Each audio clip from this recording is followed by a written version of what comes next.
History of English literature. ইংরেজি সাহিত্যের ইতিহাসকে বেশ কয়েকটি পিরিয়ডে ভাগ করা হয়ে থাকে। প্রধানত ইংরেজি ভাষার উৎপত্তি এবং বিবর্তনের ওপর ভিত্তি করে ইংলিশ লিটারেচারকে তিনটি ভাগে ভাগ করা হয়ে থাকে: old English period, middle English period এবং মডার্ন ইংলিশ পিরিয়ড। কিন্তু মূলত এই তিন প্রকার পিরিয়ড ছাড়াও সাহিত্যের দৃষ্টিভঙ্গি থেকে আরও বেশ কয়েকটি টাইম পিরিয়ডে ভাগ করা হয়ে থাকে। তো এই ক্লাসে আমি তোমাদের হিস্ট্রি অফ ইংলিশ লিটারেচার থেকে সেই সমস্ত পিরিয়ড ডিভিশনগুলো আলোচনা করে দেব, যার ফলে তোমাদের ইংলিশ লিটারেচারের হিস্ট্রি সম্পর্কে একটা ওভারঅল ধারণা জন্মাবে, যার ফলে তোমাদের ইংরেজি সাহিত্যের ইতিহাস ক্রনোলজিক্যালি বুঝতে খুবই সুবিধা হবে। তো দেখো, হিস্ট্রি অফ ইংলিশ লিটারেচারকে পরপর যেভাবে লিটারারি পিরিয়ড এবং হিস্টোরিক্যাল পিরিয়ড হিসেবে ভাগ করা হয়ে থাকে সেগুলো ওয়ান বাই ওয়ান এভাবে আসছে। তো সবার প্রথমে আসছে ওল্ড ইংলিশ পিরিয়ড, মানে একদম শুরুতে ইংলিশ যেভাবে প্রচলিত ছিল তার উপর ভিত্তি করে এই নামটা দেওয়া হয়েছে ওল্ড ইংলিশ পিরিয়ড। এই ওল্ড ইংলিশ পিরিয়ডের আরেকটি নাম আছে অ্যাংলো স্যাকসন পিরিয়ড। এটিকে অ্যাংলো স্যাকসন পিরিয়ডও বলা হয়, কারণ এই অ্যাংলো এবং স্যাকসন ছিল জার্মানের জাতিগোষ্ঠী যারা কিনা ব্রিটেন আক্রমণ করেছিল। তো ব্রিটেন আক্রমণের ফলে এই অ্যাংলো এবং স্যাকসনদের ভাষার সংমিশ্রণে ব্রিটেনের যে নেটিভ পিপল তাদের যে ভাষা ব্রিটনিক এবং এই অ্যাংলো এবং স্যাকসনদের ভাষা, এই সমস্ত ভাষার সংমিশ্রণে তৈরি হয়েছিল ওল্ড ইংলিশ। তাই সেই জাতিগোষ্ঠীর নাম অনুসারে এই পিরিয়ডকে অ্যাংলো স্যাকসন পিরিয়ডও বলা হয়ে থাকে। এই অ্যাংলো স্যাকসন পিরিয়ড ছিল 450 থেকে 1066 পর্যন্ত। কি ক্যারেক্টারিস্টিক্স, এই যুগের মুখ্য বৈশিষ্ট্য কি ছিল? Oral tradition. ওল্ড ইংলিশ পিরিয়ডে সাহিত্যের রূপ তখন ওরাল ছিল, মৌখিক। এছাড়াও ওল্ড ইংলিশ পিরিয়ডে হেরোইক পোয়েট্রি দেখতে পাওয়া যায়, মানে লং ন্যারেটিভ পোয়েট্রি, যেগুলো বীরগাথা নিয়ে রচিত। এছাড়াও দেখতে পাওয়া যায় লিরিক পোয়েট্রি এবং খ্রিস্টিয়ান ইনফ্লুয়েন্স, মানে খ্রিস্টিয়ান পোয়েট্রি, রিলিজিয়াস পোয়েট্রি দেখতে পাওয়া যায়। কারণ এই ওল্ড ইংলিশ পিরিয়ডের আগে ব্রিটেন রোমানরা আক্রমণ করেছিল এবং রোমানদের ধর্ম ছিল খ্রিস্টান, ফলে তাদের সেই ধর্মের প্রভাব ব্রিটেনেও পাওয়া গিয়েছিল। তাই ওল্ড ইংলিশ পিরিয়ডে পোয়েট্রি মূলত দু ধরনের হতো, খ্রিস্টান বা রিলিজিয়াস এবং নন খ্রিস্টান বা নন রিলিজিয়াস। এই নন রিলিজিয়াসের মধ্যে বা নন খ্রিস্টানের মধ্যে হেরোইক পোয়েট্রি আর লিরিক পোয়েট্রি আসছিল, আর খ্রিস্টান পোয়েট্রি ছিল আর একটা ভাগ পোয়েট্রি। বোঝা গেছে? এই ওল্ড ইংলিশ পিরিয়ডে নোটেবল রাইটার্স অ্যান্ড ওয়ার্কস, এই যুগের উল্লেখযোগ্য রাইটার এবং ওয়ার্ক। ক্যাডম্যান কে ছিলেন? Earliest English poet known by name. ইনি ছিলেন একজন আর্লিয়েস্ট ইংলিশ পোয়েট। এছাড়া ছিলেন সিনেউলফ রিলিজিয়াস পোয়েট্রি লিখতেন। এছাড়াও ওল্ড ইংলিশ পিরিয়ডে যে সমস্ত হেরোইক পোয়েট্রি লেখা হতো সেগুলোর মধ্যে সব থেকে উল্লেখযোগ্য ছিল বেউলফ। এই বেউলফ ছিল একটি লং ন্যারেটিভ পোম, কিন্তু এর লেখক সম্পর্কে কোনো কিছু জানা যায়নি, তাই এটাকে অ্যানোনিমাস ধরা হয়। এরপরে আসছে middle English period. Old English period 450 থেকে 1066 পর্যন্ত চলেছে। এরপরে আসছে middle English period. Middle English কেন? কারণ ইংরেজি ভাষা তারপরে বিবর্তনের মাধ্যমে আরও একটু উন্নতি লাভ করে। এই মিডল ইংলিশ পিরিয়ডের টাইম ডিউরেশন ছিল 1066 টু 1500। কি ক্যারেক্টারিস্টিক্স, মুখ্য বৈশিষ্ট্য কি এই যুগের?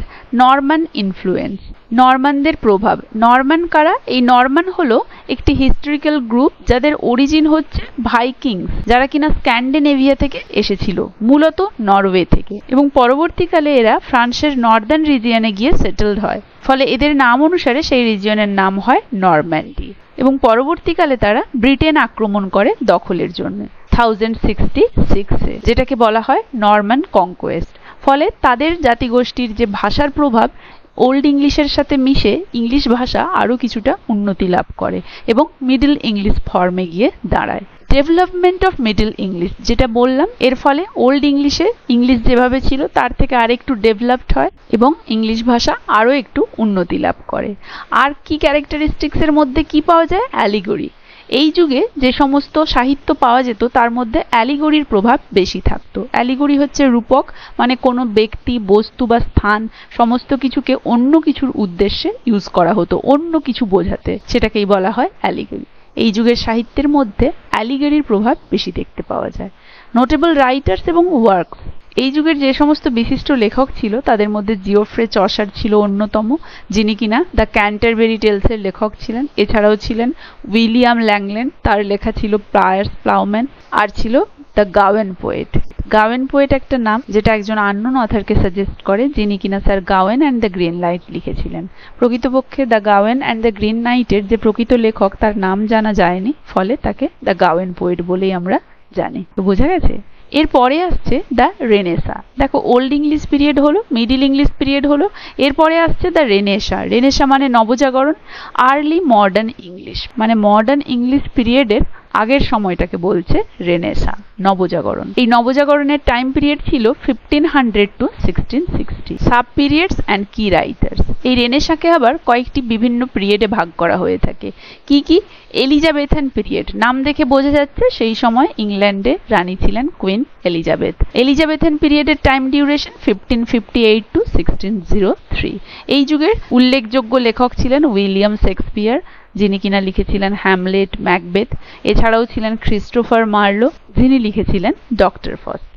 এলিজাবেথানের পরে আসছে জেকোবিয়ান পিরিয়ড। জেকোবিয়ান পিরিয়ড কেন? কারণ তখন ইংল্যান্ডের সিংহাসনে ছিলেন কিং জেমস, এবং এই জেমসের ল্যাটিন নাম ছিল জেকোবাস, তাই সেই অনুসারে এই পিরিয়ডের নাম হয়েছে জেকোবিয়ান পিরিয়ড। এই পিরিয়ডের টাইম ডিউরেশন ছিল 1603 to 1625। এই যুগের বিখ্যাত লেখক ছিলেন বেন জনসন, তার লেখা ছিল ভলপনি। এছাড়াও ছিলেন জন ডান, যিনি মেটাফিজিক্যাল পোয়েট্রি লিখতেন। বোঝা গেল? জেকোবিয়ান পিরিয়ডের পরে আসছে ক্যারোলাইন পিরিয়ড। তাহলে দেখো, রেনেসাকে তিনটে ভাগে ভাগ করা যাচ্ছে: Elizabethan, Jacobean, Caroline, Commonwealth period.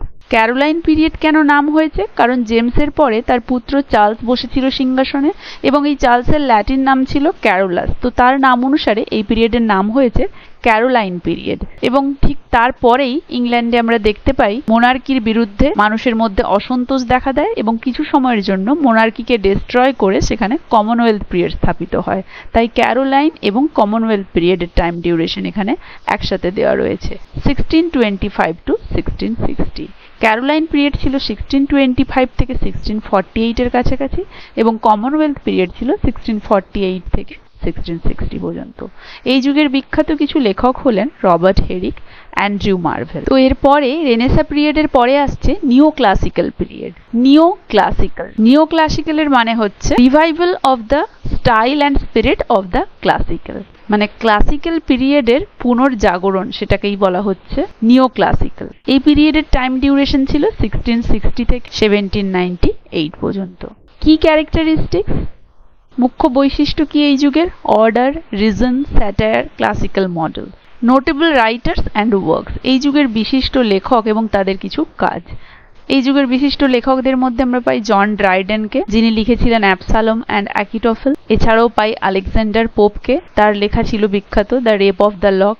এছাড়াও জনাথন সুইফট, যিনি লিখেছিলেন গালিভার্স ট্রাভেলস। এছাড়া আমরা পাই ডক্টর স্যামুয়েল জনসন, যিনি লিখেছিলেন আ dictionary of the English language, যেটা ফার্স্ট ইংলিশ ডিকশনারি হিসেবে পরিচিত। এছাড়াও আরও অনেক বিখ্যাত রাইটার্স রয়েছে, সেগুলোর নাম আর এখানে উল্লেখ করলাম না। ইন্ডিভিজুয়ালি প্রত্যেকটা পিরিয়ডের ওপরে যখন আমি ডিটেলসে ক্লাস করব, সেখানে আমি ডিটেলসে প্রত্যেকটা পিরিয়ডের রাইটার্স এবং কি ফিচার্স বুঝিয়ে দেব। তো এরপরে দেখো, নিও ক্লাসিক্যাল পিরিয়ডের পরে কি পিরিয়ড আসছে? Romantic period. এই রোম্যান্টিক পিরিয়ডের টাইম ডিউরেশন ছিল 1798 থেকে 1837।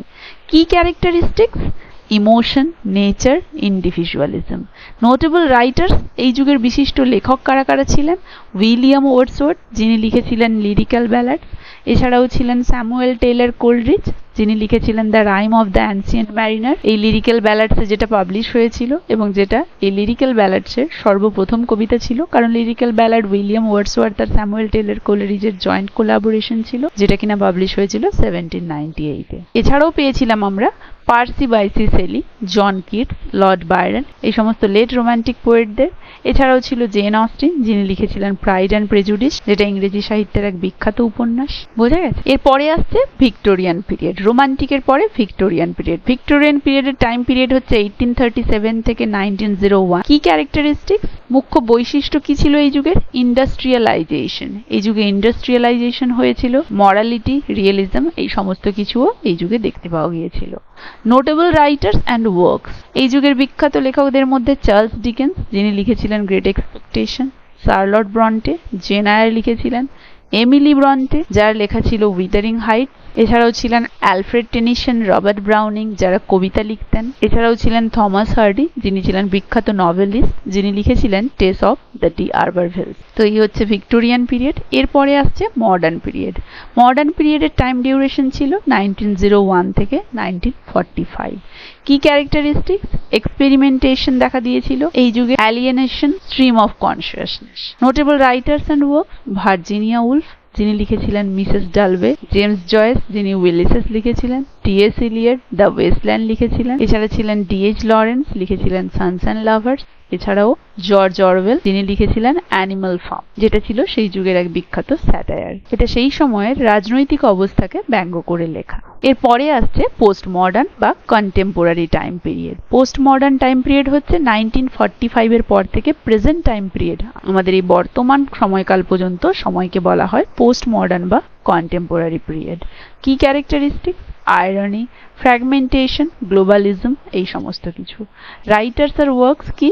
স্যামুয়েল বেকেট, যিনি লিখেছিলেন waiting for Godot; Salman Rushdie, midnight children. এছাড়াও ছিলেন Ian McEwan, Zadie Smith, Hilary Mantel and Kazuo Ishiguro. এছাড়াও আরো অনেক রাইটার রয়েছেন, কিন্তু আজকের ক্লাসে আমরা সংক্ষেপে তাহলে ইংলিশ লিটারেচারের পিরিয়ড ডিভিশনগুলো, তার টাইম ডিউরেশনগুলো এবং মুখ্য কিছু রাইটার এবং তাদের রাইটিংসগুলো দেখলাম। আশা করি সবাই বুঝতে পেরেছো। কারো কোথাও অসুবিধে নেই। কারো কোথাও অসুবিধে থাকলে ভিডিওটা বারবার দেখবে, তাহলে আশা করি আর কারো কোথাও অসুবিধে হবে না ইংলিশ টাইম পিরিয়ডগুলো বোঝার। তো এই ক্লাসটা এখানেই শেষ। আশা করি ভিডিওটা সবার জন্যই খুবই হেল্পফুল হবে। কার কেমন লাগলো জানাবে, ভালো লাগলে একটা লাইক আর শেয়ার করে দেবে।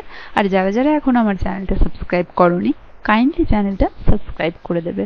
দেখা হচ্ছে এর পরবর্তী ক্লাসে নতুন একটা টপিক নিয়ে।